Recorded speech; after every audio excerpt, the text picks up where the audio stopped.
శివాయ గురవే నమః. ఓం గం గణపతయే నమః. జ్ఞానక్షం యూట్యూబ్ ప్రేక్షకులందరికీ కూడా స్వాగతం. ప్రస్తుత కాలంలో చాలా మంది అడిగేటువంటి ప్రశ్న, నా యొక్క ఇష్ట దేవత ఎవరు, ఎలా తెలుసుకోవాలి? అది గణపతినా, ఆంజనేయ స్వామినా, పరమేశ్వరుడా, పార్వతీదేవ, దుర్గాదేవ, ఏమిటి విష్ణుమూర్త, లేకపోతే ఇంకొకరు? ఎలా తెలుసుకోవాలి నా యొక్క ఇష్ట దేవుడు ఎవరు అనేటువంటిది? అది జాతకంలో మనకి ప్రత్యేకంగా ఫలానా ఈ యొక్క భగవంతుడిని మనం ఆరాధన చేస్తే చాలా చక్కగా ఫలితాలు అనేటువంటివి ఉంటాయి, మంచిది అని చెప్పి చెప్తూ ఉంటారనమాట జాతకరీత్యా కూడా. అయితే ఆ విధంగా జాతకరీత్యా మనం ఏ భగవంతుడిని ఆరాధన చేయాలో ఒకవేళ చెప్పబడినటువంటి విధంగా ఉన్నట్లయితే, ఎవరైనా జ్యోతిష్యుడు ఆ విధంగా చెప్పినట్లయితే ఆ యొక్క దేవతే మరి నా యొక్క ఇష్ట దేవతగా అంగీకరించి నాకు ఇష్ట దేవత అవుతుందా, ఆ యొక్క దేవతని ఆరాధన చెయ్యాలా, ఇటువంటి సందేహాలు అందరికీ కూడా ఉంటూ ఉంటాయి. ఈ రోజు మనం వీటన్నిటికీ కూడా సంబంధించినటువంటి విషయాల గురించి ఇప్పుడు మనం మాట్లాడుకుందాం. జాగ్రత్తగా వినండి, అర్థం చేసుకోవటానికి ప్రయత్నించండి. ముందు అందరూ తెలుసుకోవలసినటువంటి విషయం ఏమిటంటే, ఇష్టదేవత అంటే ఏమిటి?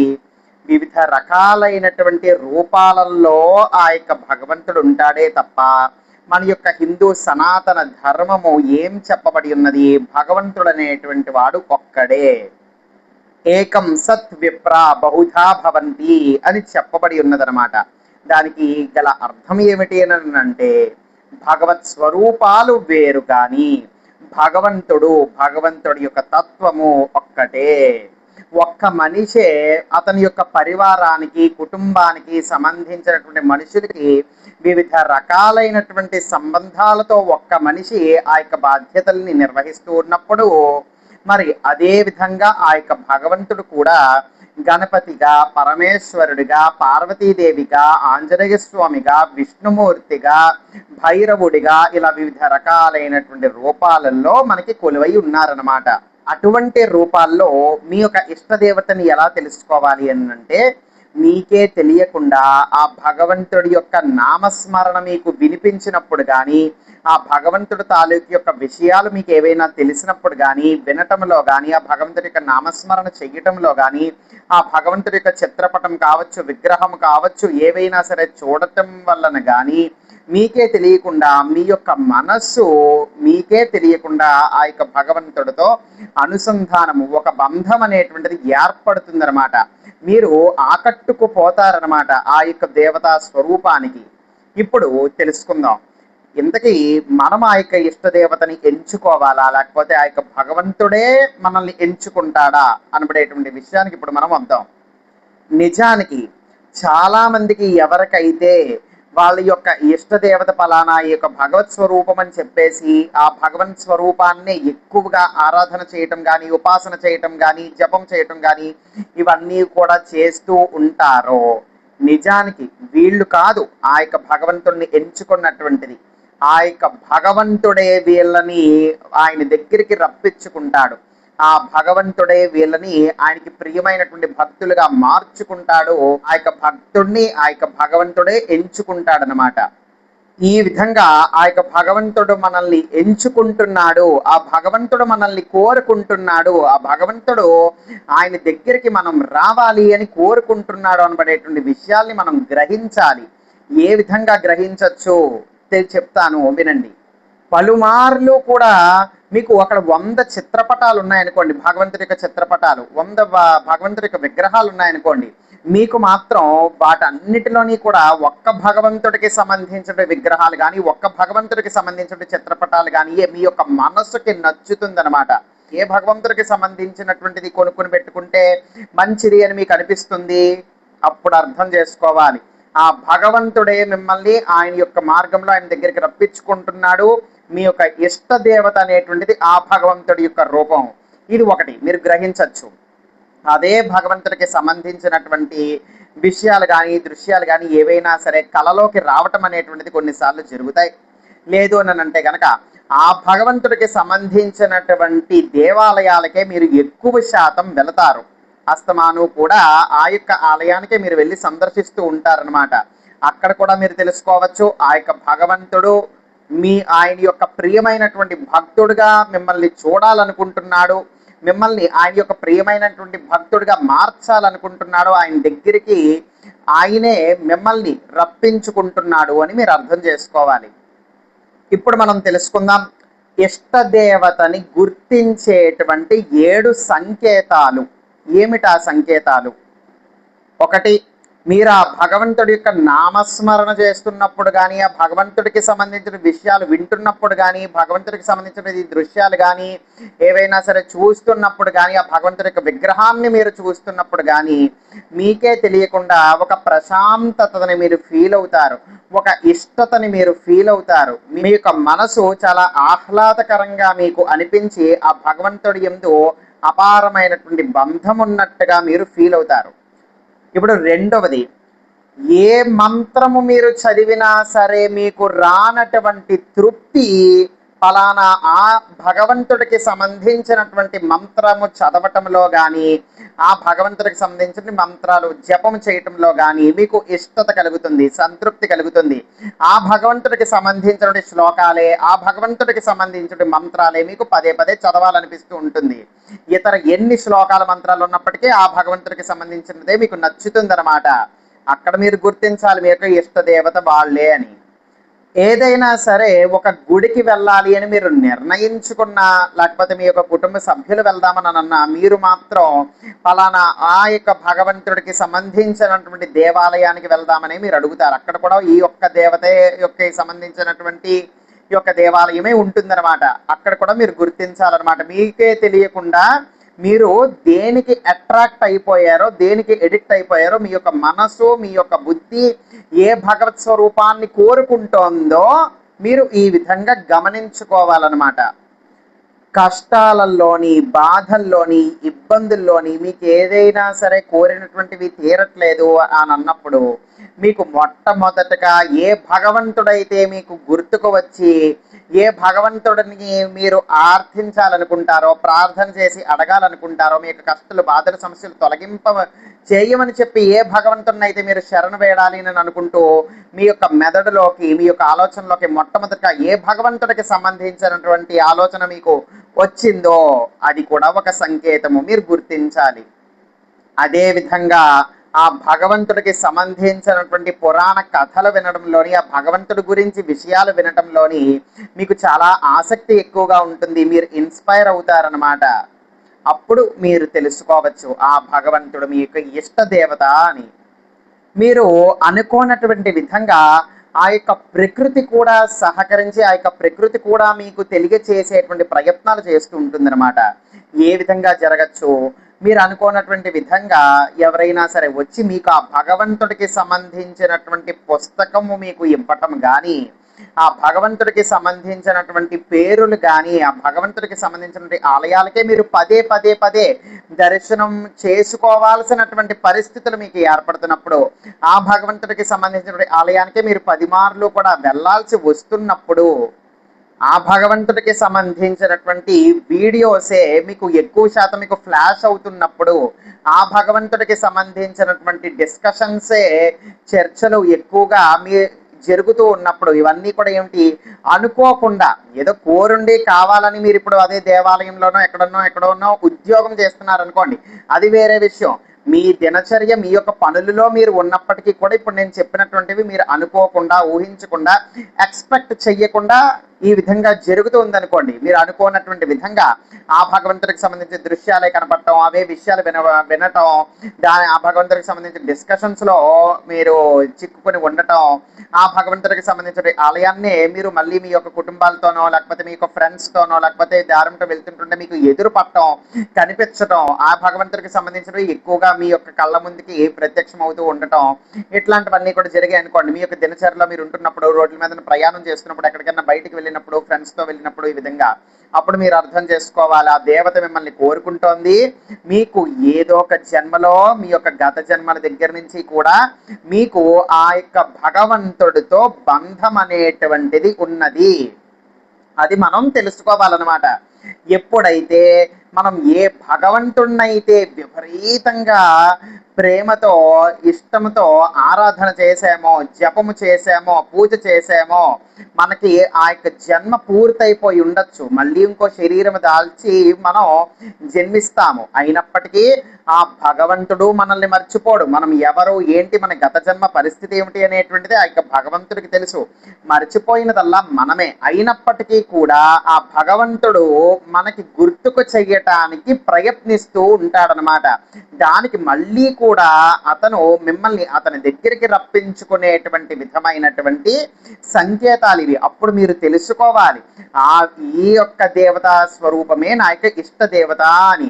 అది మనం తెలుసుకొని మళ్ళీ ఆ యొక్క భగవంతుడి యొక్క సాధనలో, జపములో, ఆరాధనలోనే మనం మునిగి తేరితే గనక అద్భుతమైనటువంటి ఫలితములు అనేటువంటివి వస్తాయి. శీఘ్రమైనటువంటి ఫలితములు అనేటువంటివి వస్తాయి అన్నమాట. ఇది ఖచ్చితంగా ఎందుకో కూడా చెప్తాను, అర్థం చేసుకోవడానికి ప్రయత్నించండి.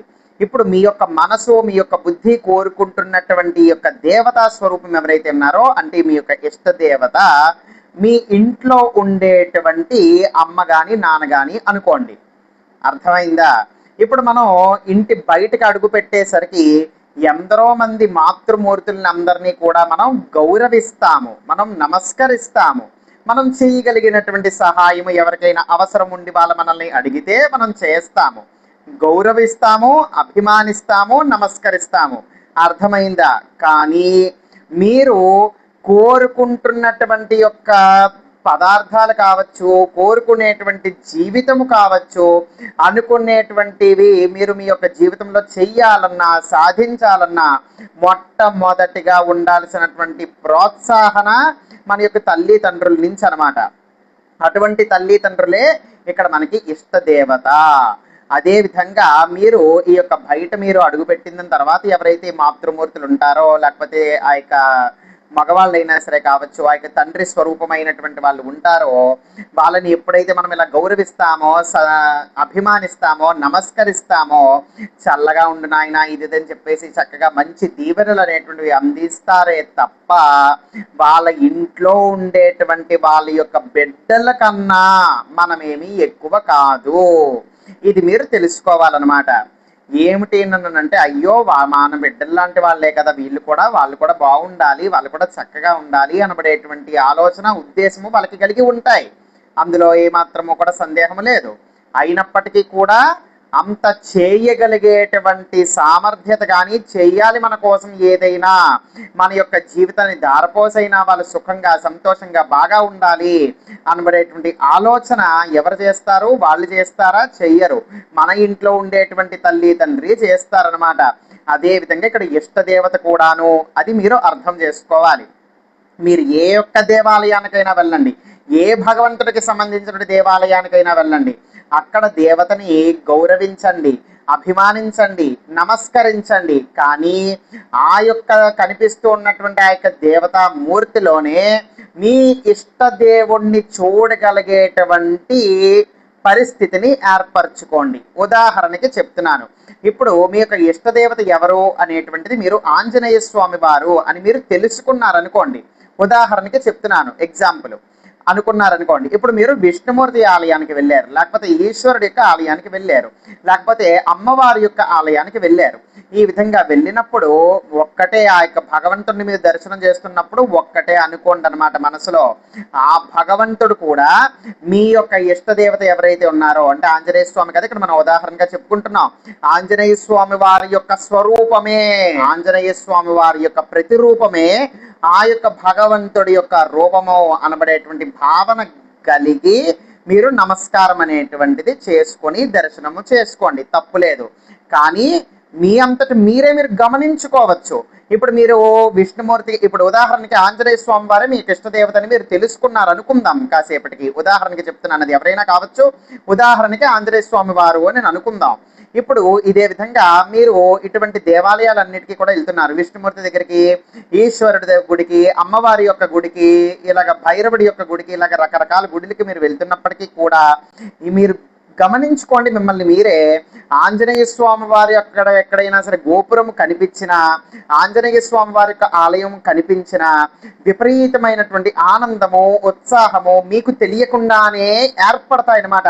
అబ్బా, ఆంజనేయ స్వామి వారి యొక్క గోపురం, ఆంజనేయ స్వామి వారి యొక్క మందిరం ఎంత చక్కగా ఉన్నారు, అబ్బా ఆంజనేయ స్వామి వారు అని చెప్పి మీరు ఉత్సాహానికి గురవుతారనమాట.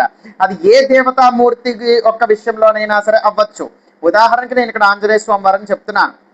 అదే విధంగానే ఏ భగవంతుడికి సంబంధించిన మంత్రాలు, శ్లోకాలు, కథలు ఇవన్నీ కూడా మీరు స్మరించాలన్నా, వినాలన్నా సరే మీకు పలానా ఆంజనేయ స్వామి వారి యొక్క విషయాలు వినటమైనా, లేకపోతే ఆంజనేయ స్వామి వారి యొక్క మంత్రం జపించాలనన్నా విపరీతమైన ఉత్సాహము, ఇష్టత అనేటువంటిది ఉంటుందన్నమాట.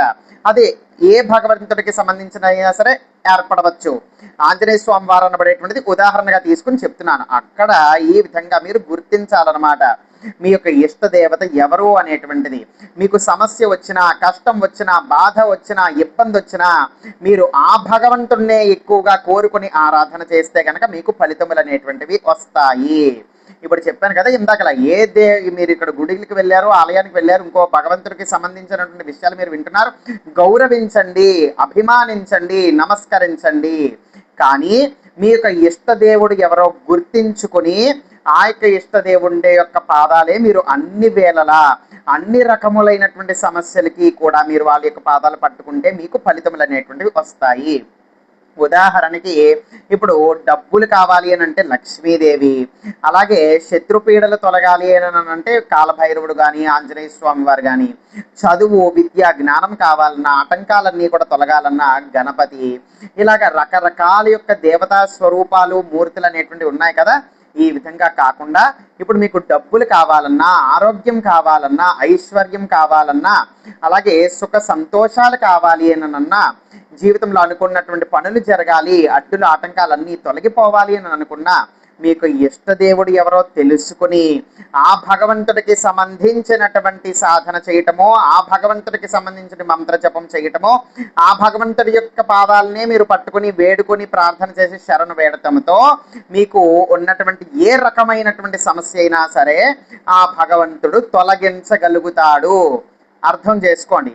ఇప్పుడు ఇప్పుడు ధనము కావాలి, ఐశ్వర్యం కావాలంటే లక్ష్మీదేవి మాత్రమే కాదు, మీరు ఈశ్వరుడిని విపరీతంగా పూజ చేసి ఆరాధన చేసినా ఈశ్వరుడు కూడా ఇవ్వగలడు.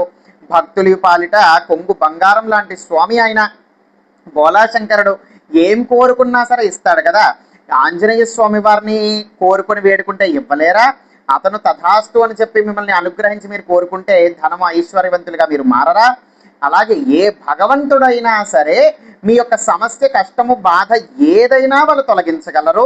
మీరు ఏమి కోరినా సరే తీర్చి మీకు ఇవ్వగలిగేటువంటి శక్తి, సామర్థ్యతలు ప్రతి భగవత్ స్వరూపానికి కూడా ఉన్నాయి. ఇది మీరు తెలుసుకోండి. ఇక తర్వాత విషయం, కులదేవత అంటే ఏమిటి, ఇష్టదేవత అంటే ఏమిటంటే, ఇప్పుడు ఇష్టదేవత ఏమిటి అనేటువంటిది మనం ఇప్పటి వరకు చెప్పుకున్నాం. కులదేవత అనంటే మీ యొక్క కుటుంబం ఎవరైతే ఉన్నారో వంశపార్యంపరంగా అందరూ కూడా ఎక్కువ శాతము పూజిస్తూ వచ్చినటువంటి భగవంతుడు, అది కులదేవత. కానీ ఆ యొక్క కులదేవతకి కూడా మీరు గౌరవాన్ని ఇచ్చి, మీరు అభిమానించి, మీరు నమస్కరించుకోవచ్చు. ఇప్పుడు నేను చెప్పినటువంటి యొక్క విషయాలన్నీ కూడా ఆ యొక్క కులదేవతకి సంబంధించినటువంటి విషయాలలోనే మీరు ఇవన్నీ కూడా ఎక్స్పీరియన్స్ చేసినట్లయితే, అనుభూతి చెందినట్లయితే ఆ యొక్క కులదేవతని మీరు ఆరాధన చేయొచ్చు. లేదు, ఈ కులదేవత ఎవరైతే ఉన్నారో అది కాకుండా ఇప్పుడు నేను చెప్పినటువంటి ఈ యొక్క సంకేతాలు కానీ, ఈ యొక్క పరిస్థితులు కానీ మీరు వేరే ఇతర ఏ భగవత్ స్వరూపం విషయంలోనైనా మీరు అనుభవించినట్లయితే గనక, ఇవన్నీ కూడా ఎక్స్పీరియన్స్ చేసుకోగలిగినట్లయితే గనక ఆ యొక్క ఇష్టదేవత ఎవరని మీరు గ్రహించారో ఆ యొక్క దేవతని మీరు ఆరాధన చెయ్యండి. ఫలితములు అనేటువంటివి వస్తాయి, తప్పు లేదు. కానీ కులదేవతని నెగ్లెక్ట్ చేయమని కాదు, కులదేవతని గౌరవించి నమస్కరించుకోవాలి. ఎందుకంటే మీకు కుటుంబం, వంశ పారంపర్యం అంతా కూడా చేస్తూ ఉన్నారు కాబట్టి. కానీ పూర్తయిన తర్వాత మీకు ఇష్టదేవుడినే మీరు ఎక్కువగా ఆరాధన చేయొచ్చు. ఎందుకనంటే మీకు అటువంటి ఇష్టదేవత ఎవరు అనేటువంటిది మీరు తెలుసుకున్నప్పుడు మీరు అర్థం చేసుకోవాల్సిన విషయం ఏమిటంటే, ఆ ఇష్టదేవతకి మీకు కొన్ని జన్మల బంధం అనేటువంటిది ఉంటుంది. ఎన్నో జన్మల యొక్క బంధం యొక్క బలము వల్లనే మళ్ళీ ఈ యొక్క జన్మలో కూడా మీరు ఆ యొక్క దేవత దగ్గరికే చేరుకున్నారు. మీరు చేరుకునేటువంటి విధంగా ఆ యొక్క భగవంతుడు మీకు సంకేతములు అనేటువంటిది పంపుతూ అతను మిమ్మల్ని రప్పించుకుంటారనమాట. అర్థమైంది కదా? ఇప్పుడు ఈసారి ఇటువంటి పరిస్థితులు ఇవన్నీ కూడా జాగ్రత్తగా మీరు గమనించుకొని ఏ భగవంతుడు మిమ్మల్ని ఎక్కువగా అట్రాక్ట్ చేస్తున్నాడు, ఏ భగవంతుడు మిమ్మల్ని వాళ్ళ దగ్గరికి రప్పించుకోవడానికి ఈ విధంగా సంకేతాలు అనేటువంటివి మీరు ఎదుర్కొంటున్నారో, ఈ ప్రకృతి కూడా దానికి సహకరిస్తోందో మీరు గమనించుకొని దేనికి మీ యొక్క మనసు బుద్ధి అట్రాక్ట్ అవుతున్నాయి, ఇష్టపడుతున్నాయి, ఏవి ఎక్కువగా కోరుకుంటున్నాయి అనబడేటువంటి విషయాల్ని మీరు అర్థం చేసుకొని మిమ్మల్ని మీరే గమనించుకొని మీరు తెలుసుకోవాల్సి ఉంటుంది.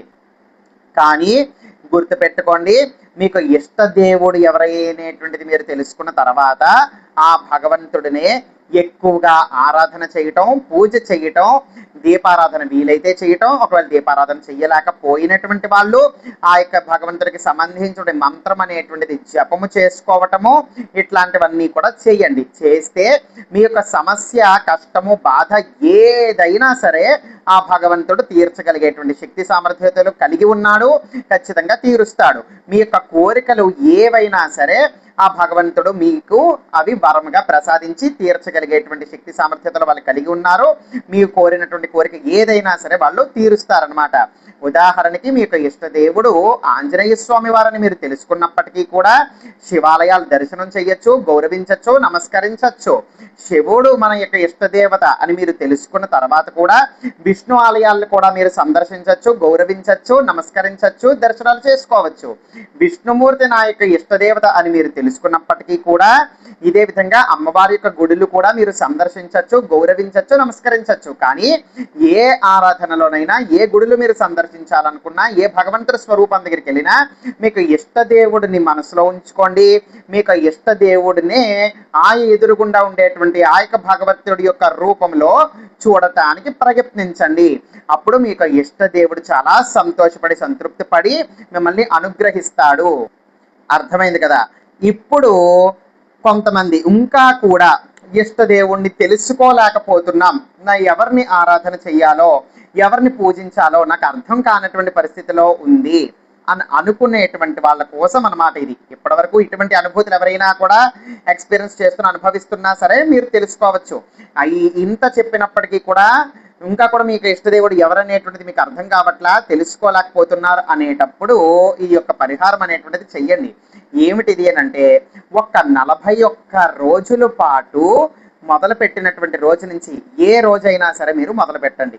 మొదలు పెట్టినటువంటి రోజు నుంచి ఒక 41 రోజుల పాటు ప్రతిరోజు కూడా మీరు మీ యొక్క కులదేవత ఎవరు అనేటువంటి యొక్క దేవతా స్వరూపం కానీ, లేకపోతే గణపతి కానీ, లేకపోతే పరమేశ్వరుడు కానీ, ఈ ముగ్గురులో ఎవరో ఒకరిని ఎంచుకోండి. గణపతి కానీ, పరమేశ్వరుడు కానీ, మీ యొక్క కులదేవత కానీ.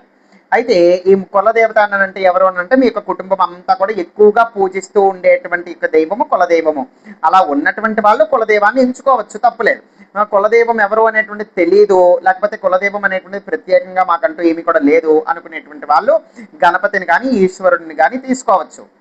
ఈ విధంగా గణపతిని కానీ, ఈశ్వరుడి దగ్గర కానీ ప్రతిరోజు కూడా మొదలుపెట్టిన రోజు నుంచి 41 రోజుల పాటు ప్రశాంతంగా కూర్చొని ఆ భగవంతుడికి దగ్గర ఆవు నేతితో కానీ, నువ్వుల నూనెతో కానీ, కొబ్బరి నూనెతో కానీ దీపం అనేటువంటిది వెలిగించండి.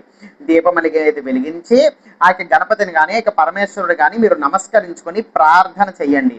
స్వామి, నాకు అనుకూలమైనటువంటి దైవం ఎవరో నేను తెలుసుకునేటువంటి విధంగా నన్ను అనుగ్రహించు, నన్ను ఆశీర్వదించు, నన్ను సన్మార్గంలో నడిపించు, నాకు మంచి మార్గం చూపించు. ఏ భగవంతుణ్ణి నేను ఆరాధన చెయ్యాలో, ఏ భగవంతుణ్ణి నేను పూజ చెయ్యాలో, ఏ భగవంతుణ్ణి నేను ఎక్కువగా తలవాలో అది నాకు అర్థమయ్యేటట్టుగా నన్ను అనుగ్రహించు స్వామి అని చెప్పి నమస్కరించుకోండి. ఎవరికి? గణపతికి కానీ, ఈశ్వరుడికి కానీ, లేకపోతే మీకు కులదేవతకి కానీ, ఎవరికైనా సరే ఈ విధంగా నమస్కారం చేసుకోండి. చేసుకున్న తర్వాత ఇప్పుడు మీరు ఎవరినైతే అక్కడ పెట్టుకున్నారో, గణపతి కానీ, ఈశ్వరుడు కానీ, కులదేవత కానీ, వాళ్ళకి సంబంధించినటువంటి ఏవైనా సరే ఒక 4 శ్లోకాలు కానీ, లేకపోతే ఒక 4 మంత్రాలు చెప్పుకోవడం కానీ, ఏమీ లేకపోతే ఆ భగవంతుడికి సంబంధించినటువంటి మంత్రం. ఉదాహరణకి గణపతి అయితే గనక ఓం గం గణపతయే నమః అనబడేటువంటి మంత్రం. శివుడైతే గనక ఓం నమ శివాయ.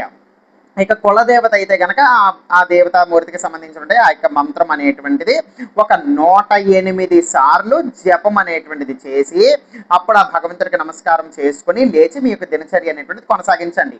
ఇలా వరుసగా ఒక 41 రోజుల పాటు చేస్తే ఇప్పుడు నేను మీకు చెప్పినటువంటి యొక్క ముందుగా మీకు జరిగేటువంటి యొక్క సంకేతాలు కానీ ముందు ఈ వీడియోలో ముందు నేను మీకు చెప్పినటువంటి యొక్క సంకేతాలు కానీ యొక్క అనుభవాలు కానీ మీరు ఏదో ఒక భగవంతుడి యొక్క విషయంలో మీరు ఇవన్నీ కూడా అనుభవించి ఎక్స్పీరియన్స్ చేయటం అనేటువంటిది మీరు అర్థం చేసుకోగలుగుతారు. ఇవంతా కూడా జరుగుతుందన్నమాట. అది గణపతి విషయంలోనే కావచ్చు, ఈశ్వరుడి విషయంలోనే కావచ్చు, ఇతర ఇంకో ఏ దేవతా స్వరూపములో విషయంలోనైనా సరే కావచ్చు. అయితే మాత్రం మీరు మాత్రం తెలుసుకుంటారనమాట. ఎందుకు అంటే అన్నిటికీ కూడా ఆది గురువు ఆ యొక్క ఈశ్వరుడు. కోరినటువంటి ఏదైనా సరే మొట్టమొదటిగా ఉండి మనల్ని సన్మార్గంలో ముందుకు నడిపించేటువంటి వాడు గణపతి. కనుక ఈ యొక్క 2 దేవతల్ని ఆరాధన చేస్తే మీకు ఇష్టదేవత గణపతి అయినా సరే మీకు అర్థం అవ్వచ్చు, ఈశ్వరుడు అయినా సరే మీకు అర్థం అవ్వచ్చు, ఇతర ఈ వేరే ఏ దేవతా స్వరూపాలు మూర్తిత్వాలైనా సరే మీరు తెలుసుకుంటారనమాట. అయితే 41 రోజుల పాటు చెయ్యాలి. అప్పుడు నేను ముందుగా చెప్పినటువంటి ఇటువంటి అనుభవాలు కానీ సంకేతాలు కానీ ఇవన్నీ కూడా చోటు చేసుకుంటూ ఉంటాయి. మీరు గమనించి అర్థం చేసుకుని మీకు ఇష్ట దేవుణ్ణి మీరు తెలుసుకోవచ్చు. సర్వే జనా సుఖినో భవంతు, లోకా సమస్తా సుఖినో భవంతు. శివార్పణమస్తు.